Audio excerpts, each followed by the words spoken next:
बच्चों नमस्ते। आइए डिजिटल लर्निंग क्लासेज नानन में आप सभी का स्वागत है। प्यारे बच्चों, आपने बहुत दिनों बाद इस ऑनलाइन चैनल पर आज मुलाकात हो रही है। प्यारे बच्चों, आज हम जो 10वीं क्लास का जो मॉडल प्रश्न पत्र है उसके बारे में अध्ययन करेंगे। प्यारे बच्चों देखिए, यहाँ पर मॉडल प्रश्न पत्र फर्स्ट लिखा हुआ है, आज की तारीख लिखी हुई है और आप देखेंगे आपका जो सिलेबस है उसके अकॉर्डिंग जो मॉडल प्रश्न पत्र बनाया है और उसको मैं यहाँ सॉल्व कर रहा हूँ। और ये किस तरह का एग्जाम के अंदर पेपर मिलेगा, उसमें प्यारे बच्चों 5 सेक्शन होंगे। Section A B C D E 5 section होंगे। प्यारे बच्चों पहले सेक्शन के अंदर ए सेक्शन लिखा हुआ होगा यानी ए बार, यहाँ प्रश्न संख्या 1 के अंदर 10 प्रश्न मिलेंगे और वो कैसे प्रश्न है, बहु विकल्पित प्रश्न यानी कि एमएसक्यू वाले, अर्थात आप अच्छी तरह जानते हैं एबीसीडी वाले, है ना।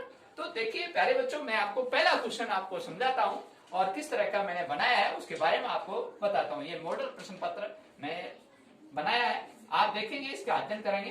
पहला क्वेश्चन 98 का वर्ग ज्ञात करें।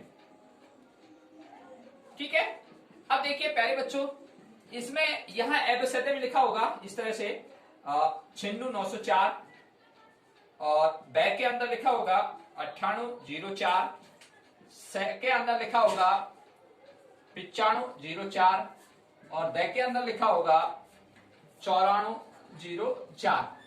कुछ बच्चे इंटेलिजेंट होते हैं और वे सॉल्व करते हैं मॉडल प्रश्न पत्र और वो फट यहां आंसर लिखते हैं, ए बे से दे जो भी है। ठीक है प्यारे बच्चों, जिन बच्चों को नहीं आता है या उन्होंने अभ्यास नहीं किया तो इस प्रश्न को सॉल्व कैसे किया जाए, तो आपने वैदिक विधि से इस प्रश्न को अपन हल करते हैं। 98 का वर्ग देखिए, 98 का वर्ग का मतलब होता है प्यारे बच्चों उसी को उसी से गुणा करना। ठीक है, अर्थात 98 गुणा 98। अब देखिए आप वैदिक विधि से इसको हल करेंगे तो इसमें क्या है आपको अच्छी तरह पता होना चाहिए कि अपन को ऐसे प्रश्न को हल करने के लिए सबसे पहले अपन सूत्र लिखेंगे, संख्या प्लस विचलन ऑब्लिक विचलन का वर्ग। ठीक है, यानी स्क्वायर। अब देखिए प्यारे बच्चों, यहाँ संख्या कितनी है 98 और यहाँ विचलन कितना है, ये बहुत महत्वपूर्ण बात है। तो मैंने आपको पिछले वीडियो में जो अपनी पहली प्रश्नावली है वैदिक गणित की, उसमें आपको अच्छी तरह खोल के बताया था। तो वहां प्यारे बच्चों आधार और उपाधार विधि से जब हम हल करते हैं तो इसमें आधार क्या होगा, तो मैंने आपको बताया 10, 100 और अचार। तो यहाँ प्यारे बच्चों 100 होगा, जब 100 होगा तो इसका विचलन कैसे निकाला जाता है, तो प्यारे बच्चों हमेशा संख्या माइनस आधार बराबर विचलन। अब यहाँ संख्या -2 आएगा और -2 98 में -100 बराबर -2। क्लियर, और ये कोष्टक में डाल दिया क्योंकि प्यारे बच्चों बाहर प्लस का इसलिए ना, और विचलन इसका -2 और ये स्क्वायर लिखा हुआ है प्यारे बच्चों। अब देखिए इसको मैं हल कर रहा हूं, यहां मैंने इसको हल किया 98 तो माइनस का 2 हो गया, इस ब्रैकेट को खोलूंगा और यहाँ प्यारे बच्चों इसका 4 हो जाएगा। 2 गुणा 2 किया 4, माइनस गुणा माइनस किया। ठीक है, अब देखिए प्यारे बच्चों इसमें से मैं बाकी करूंगा तो 96 आ जाएगा। ठीक है, और यहाँ ये 4 आ जाएगा। अब बहुत ही इंपॉर्टेंट बात है क्या, क्योंकि जो इधर वाले खंड है द्वितीय खंड, तो द्वितीय खंड में एक संख्या आई है। मैंने आपको पिछले वीडियो में अच्छी तरह बताया था कि आधार में जितनी शून्य होती है ना उतनी ही संख्या आती है। तो यहाँ आधार में 2 शून्य थी तो यहाँ 2 संख्या आनी चाहिए। अब 2 संख्या आई नहीं तो उसके आगे 0 लगा दें और 0 लगाते इनको दोनों को साथ में लिखते हैं 9604। तो प्यारे बच्चों 98 का वर्ग करते हैं अपन तो 9604 आता है और 9604 इसका आंसर हो जाएगा। ठीक है, तो प्यारे बच्चों जो बच्चे अच्छी तरह से समझते हैं अभ्यास करते हैं वो तो तुरंत इसके टिक लगाएंगे। प्यारे बच्चों अगला क्वेश्चन देखिए, प्रश्न नंबर 2 बहुवैकल्पिक प्रश्न के अंतर्गत देखिए f(x) बराबर 3x² प्लस 5x - 2 के शून्यांकों का योग होगा। यहाँ प्यारे बच्चों शून्यांकों का योग ज्ञात करना है। किसी समीकरण के जो 2 मान निकलते हैं उनको शून्यांक कहते हैं, आपने अच्छी तरह पढ़े थे प्रश्नावली के अंतर्गत, और अल्फा और बीटा के नाम से वो जाने जाते हैं। यहाँ प्यारे बच्चों फॉर्मूले से अपन इसको हल करेंगे और आपको मैंने समझाया था और मैं आपको डायरेक्ट यहाँ बता रहा हूँ। यहाँ देखिए शून्यांकों योग का जो सूत्र होता है वो क्या होता है -b/a। अब बेटा यहाँ माइनस बी क्या है और ए क्या है, सी क्या है, तो ये मैं आपको बता देता हूँ। तो यहाँ समीकरण जो दिया हुआ है ये वाला ना, तो ये बेटा ए है और ये बेटा बी है, ये बेटा सी है। तो मैंने गोले के अंदर किया है, ये आप ध्यान देने की बात है। देखो बेटा यहाँ 3x² ए का मान, यहाँ 5x ये बी का मान, यहाँ -2 सी का मान। अब -2 क्यों किया प्यारे बच्चों, इसके आगे जो चिन्ह होता है वो उसमें उसका मान गिना जाता है। ठीक है, ये बहुत महत्वपूर्ण बात है। अब देखिए यहाँ पर x² गुणांक 3 है, x का गुणांक 5 है, तो यहाँ b की वैल्यू क्या आ गई 5 और यहाँ a की वैल्यू क्या आ गई 3। ये बहुत इंपॉर्टेंट बात है। तो यहाँ बेटा इसमें आपने लिखा माइनस का तो सूत्र का है, माइनस का जो चिन्ह है वो सूत्र का है और b बराबर आपको मान रखना है। तो यहाँ x का गुणांक क्या है 5, तो यहाँ 5 और a यानी x² गुणांक क्या है 3, तो a की वैल्यू क्या है यहाँ 3 और माइनस के 5/3, तो माइनस का 5/3 कहाँ लिख रखा है 6, तो इसका आंसर क्या हो गया 6। हाँ प्यारे बच्चों अगला क्वेश्चन देखिए, प्रश्न नंबर 3। यहाँ सेक्शन 1 की बात चल रही है और वहां बहुवैकल्पिक क्वेश्चन का तीसरा क्वेश्चन आ चुका है। f(x) = 2x² + x + k का एक शून्यांक 3 है तो मान होगा। ठीक है प्यारे बच्चों, बहुत ही अच्छा क्वेश्चन। क्या लिखा, ये बेटा समीकरण है और यहाँ एक शून्यांक दिया हुआ आपको 3, तो हम अच्छी तरह जानते हैं क्या, यहाँ लिखो 2x² + x + k बराबर यहाँ 0 रखा आपने। ठीक है, क्योंकि शून्यांक है ना, तो यहाँ x की वैल्यू क्या दे रखी है 3, तो 2x के स्थान पर रखा और स्क्वायर, क्योंकि स्क्वायर है ऊपर, यहाँ 3 और यहाँ k और बराबर 0।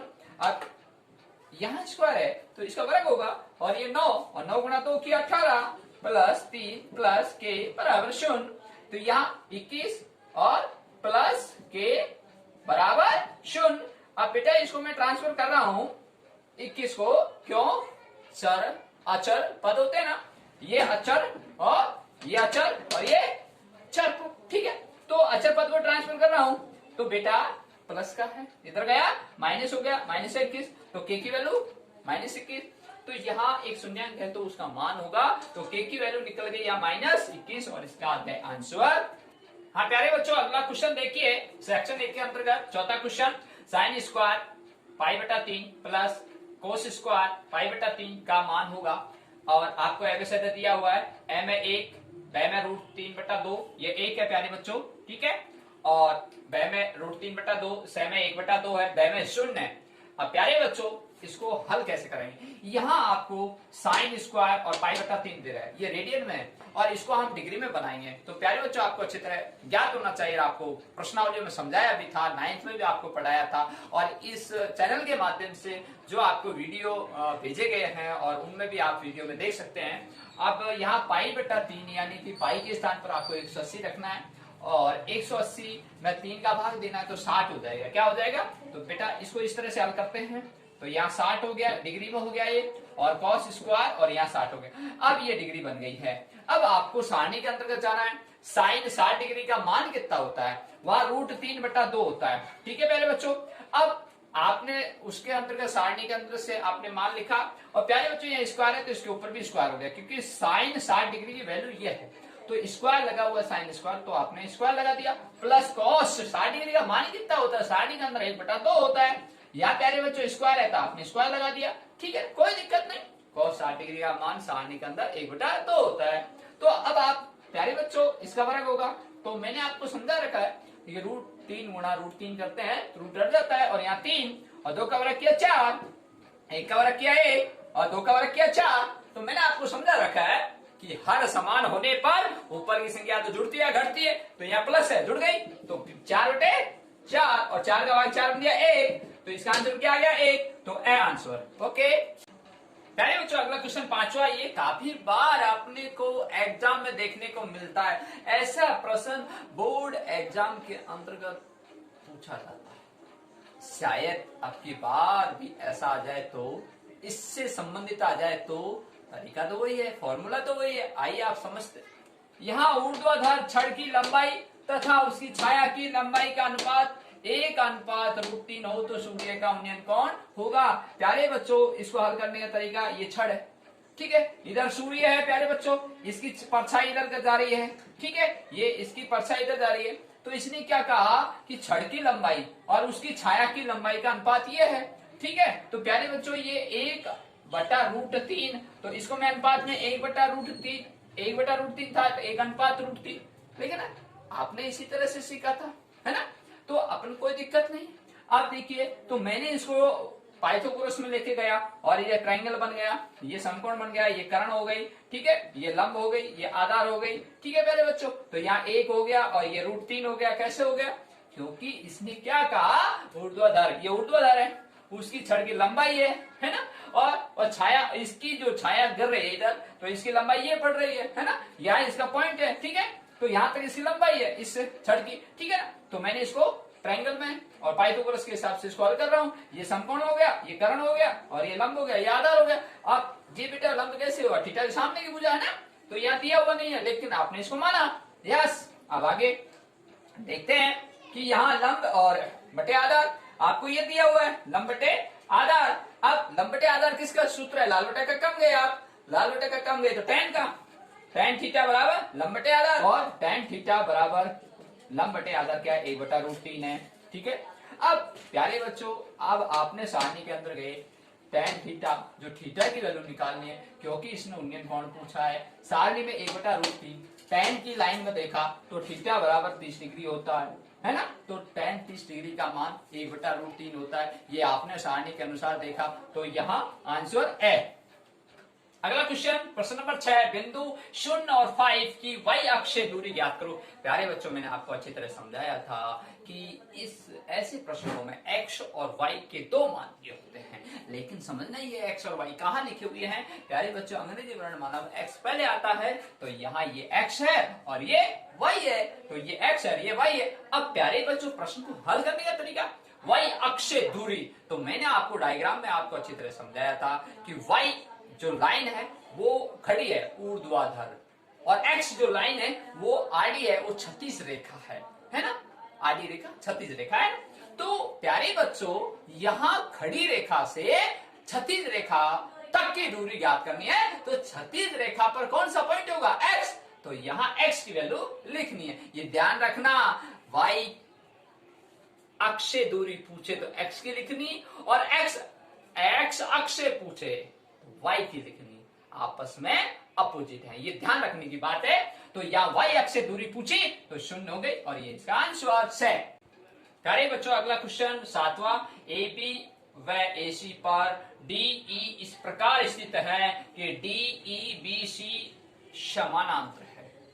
DE और BC समानांतर है, और AD जो 6 सेमी है, DB 90 सेमी है, और AE 8 सेमी है, तो EC का मान होगा, यहाँ 90 नहीं है, ये त्रुटि है, यहाँ 9 सेमी है बेटा। ठीक है, अब देखेंगे हम इस प्रश्न को हल करते हैं। तो प्यारे बच्चों, यहाँ AB व AC पर, AB और AC क्या है? प्यारे बच्चों, ये इस तरह से क्वेश्चन है, A यहाँ पॉइंट है, A से लेकर B और A से लेकर C। ठीक है प्यारे बच्चों, तो A B और AC पर, अब AB पर भी है और AC पर भी है, तो AB पर क्या है? D है, और AC पर क्या है? E है। ठीक है, इस तरह से, और इस रेखा को आपने मिला दिया, तो यहाँ AB और AC पर, AB पर क्या है? D, और AC पर क्या है? E लिखा हुआ है इस प्रकार से। अब ये क्या कहता है कि DE और BC, ये जो BC रेखा है वो DE के समानांतर है। क्लियर? तो ये रेखा और ये रेखा समानांतर है। तो अब अपन इसको थेल्स प्रमेय के अनुसार इसको हल करेंगे। तो हल करने से पहले इसके मान लिख लेते हैं। AD कितनी है? 6 सेमी, और DB कितनी है बेटा? 9 सेमी। फिर आगे कहता है AE कितनी है बेटा? 8 सेमी, और EC निकालनी है, EC निकालनी है आपको। तो कैसे निकालना है? थेल्स प्रमेय के हिसाब से, AD बटे DB, ठीक है, बराबर AE बटे EC। ठीक है, ये थेल्स प्रमेय आधारभूत आनुपातिक प्रमेय के हिसाब से इसको हल करते हैं अपन। तो यहाँ AD ये दिया हुआ है, DB 9 और AE 8 और EC निकालना है। तो प्यारे बच्चों, इस ऐसे क्वेश्चन को वज्र गुणा करेंगे, 6 गुणा EC बराबर 8 गुणा 9, EC की वैल्यू निकालनी है, तो इसका नीचे जाके भाग लग जाएगा, तो 8 गुणा 9 बटे 6। प्यारे बच्चों, मैंने इसमें क्या किया? 3 का भाग दिया, 3 दूनी 6, 3 का भाग दिया, 3 9, 2 का भाग इसमें दिया 4 बार, 4 गुणा 3 किया 12, तो 12 सेमी उत्तर आना चाहिए, तो ए इसका आंसर है। तो यहां मैंने सेमी नहीं लिखा था और ये सेमी लिख दिया, इसमें सेमी है, इसमें सेमी, इसमें सेमी है, लेकिन इसमें नहीं लिखा, इसका आंसर ए। अगला क्वेश्चन 8वां, एक ठोस अर्धगोले का व्यास 7 सेंटीमीटर है, उसका संपूर्ण पृष्ठ क्षेत्रफल होगा। प्यारे बच्चों, प्रश्न को समझे, पढ़े अच्छी तरह से। क्या कहता है, एक ठोस अर्धगोला, गोला तो है लेकिन अर्धगोला आता है। क्या पूछा, संपूर्ण पृष्ठ क्षेत्रफल। तो अर्धगोले का जो संपूर्ण पृष्ठ क्षेत्रफल होता है वो 3πr², 3πr²। ठीक है। तो प्यारे बच्चों, कभी कभी आप जल्दबाजी में, क्योंकि 4πr² वो तो ठोस गोले, लेकिन अर्धगोले वो क्या आधा कर देते हैं 4 पे, तो जो कि गलत, ये ध्यान रखना। यहाँ संपूर्ण पृष्ठ क्षेत्रफल की बात हुई है ना, ये मोस्ट इंपोर्टेंट बात थी, संपूर्ण पृष्ठ क्षेत्रफल मैंने अंडरलाइन कर रखा है। अब दूसरी बात, यहाँ आर की वैल्यू, यहाँ व्यास दिया हुआ, आप अच्छी तरह जानते हैं कि त्रिज्या की दुगनी तो व्यास होती है, तो आर निकालने 2 का भाग दे दिया। ठीक है, तो यहाँ आर बराबर 7/2। ठीक है, अब देखिए, तो 3, ये पाई को नहीं खोलना है, पाई के साथ में, क्यों, क्योंकि पाई लिखा हुआ है इसमें, देखो सब जगह। ठीक है, तो यहाँ पाई और यहाँ 7/2 और ये स्क्वायर। अब देखो 3 पाई और 7 का वर्ग किया 49 और 2 का वर्ग किया 4, 49 को 3 से गुणा किया 147/4 और ये पाई को नहीं खोलना है, पाई लिखा हुआ है और ये पाई, तो 147π/4 और ये इसके आंसर ये। ठीक है, तो इसका आंसर ए। प्यारे बच्चों, अगला क्वेश्चन 9वां, यहाँ किसी वृत्त की त्रिज्या 10 सेमी है, वृत्त के केंद्र से 6 सेमी दूर स्थित जीवा की लंबाई ज्ञात करनी है। प्यारे बच्चों, ये वृत्त था। ठीक है, इस वृत्त के अंदर यहाँ ये केंद्र बिंदु है और इस केंद्र बिंदु से ये त्रिज्या 10 सेमी है, तो ये त्रिज्या है इसकी 10 सेमी है। ठीक है प्यारे बच्चों, अब क्या कहता है, वृत्त के केंद्र से 6 सेमी दूर स्थित एक जीवा है, तो यहां से 6 सेमी दूर एक जीवा है, ये इसकी जीवा है ऐसे। ठीक है, तो यहाँ केंद्र से ये जीवा है, ये 6 सेमी है। ठीक है प्यारे बच्चों, अब ये क्या पूछता है आपसे, ये पूछता है जीवा की लंबाई ज्ञात करो। तो प्यारे बच्चों, जीवा की लंबाई कैसे ज्ञात होगी, देखिए हम इसको इस तरह से ट्राइंगल बनाएंगे, तो ट्राइंगल बनाएंगे तो, या फिर हम इसको ऐसे भी तो कर सकते हैं, तो ये देखिए यहां से सीधा हम यहां ले आएंगे। ठीक है, अब देखिए ये रेखा हमने सीधी खींची, तो ये रेखा बेटा यहां से भी अपन कह सकते हैं ऐसे, यहां से भी अपन कह सकते हैं, यहां से भी अपन कह सकते हैं। तो ये केंद्र बिंदु से परिधि तक की जो दूरी है वो क्या है, त्रिज्या है। तो ये भी त्रिज्या है और ये भी त्रिज्या है, ये भी त्रिज्या है, ये भी त्रिज्या है, ये भी त्रिज्या है, तो ये ट्रायंगल बन गया आपका।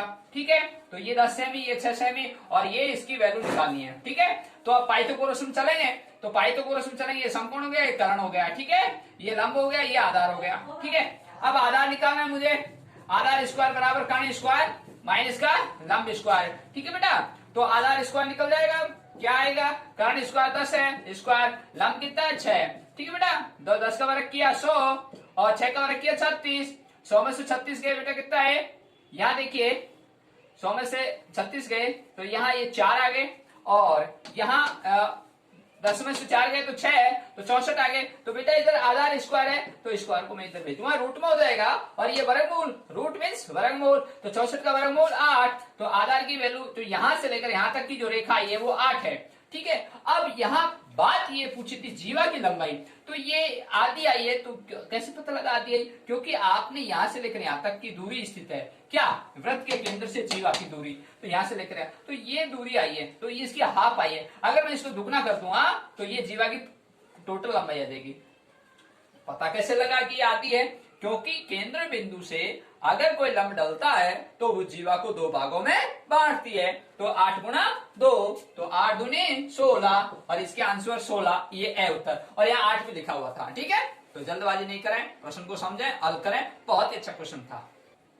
प्यारे बच्चों, ये आपने सेक्शन ए पढ़ रहे थे, सेक्शन ए के अंतर्गत 10 क्वेश्चन आएंगे और वह MSQ यानी बहुवैकल्पिक प्रश्न आएंगे, बहुत ही अच्छे प्रश्न आएंगे। प्रश्न को आपको समझना है, गणित तो बेटा प्रैक्टिस मांगती है, जितना आप प्रैक्टिस करोगे उतनी नॉलेज होगी, और जैसे सवाल आता है उसको समझने की कोशिश करें, सवाल क्या कहता है उसको बार बार पढ़ें, फिर उसका हल निकालें, तब आपका सही आंसर आएगा। और ये एमएसए वाले क्वेश्चन आप पढ़ रहे थे, मैंने आपको बता दिए। अब अगले वीडियो में आपको जो सेक्शन ए की बात चल रही थी उससे आगे जो क्वेश्चन हैं वो मैं आपको कराऊंगा। तो ये लास्ट क्वेश्चन है, इसको देख लेते हैं। यदि पी ए बराबर 0.65 है तो ए नहीं की प्रायिकता ज्ञात करो। तो प्यारे बच्चों इसका एक फॉर्मूला है, वो ध्यान रखना। यहाँ P A plus P A नहीं है बराबर 1, इन दोनों को जोड़ने पर बराबर 1 आता है ना।